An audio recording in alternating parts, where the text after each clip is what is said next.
ভ্যানে ঘুরে ঘুরে খাবার বিক্রি করছেন মা, আর সেই দুলতে থাকা ভ্যানটির পেছনের ছোট্ট জায়গায় বসে মনোযোগ দিয়ে পড়াশোনা করছেন তার সন্তান। চীনের এক ব্যস্ত রাস্তায় ধরা পড়া এমন হৃদয় ছোঁয়া দৃশ্য সামাজিক যোগাযোগ মাধ্যমে ব্যাপক সাড়া ফেলেছে।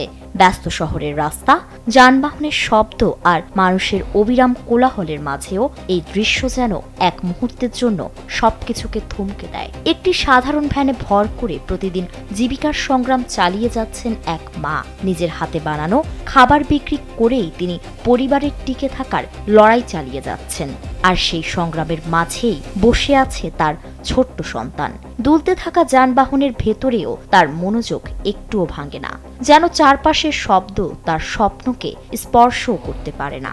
একদিকে মায়ের কাঁধে সংসারের পুরো ভার, অন্যদিকে সন্তানের চোখে উজ্জ্বল ভবিষ্যতের স্বপ্ন। এই দুই বাস্তবতার মিলনেই তৈরি হয়েছে এক অনন্য দৃশ্য। চীনের সাধারণ এক রাস্তায় ধরা পড়া এই মুহূর্তটি আজ হাজারো মানুষের হৃদয় ছুঁয়ে গেছে। এটি মানুষকে মনে করিয়ে দিচ্ছে, চেষ্টা থাকলে কোনো পথই থেমে থাকে না।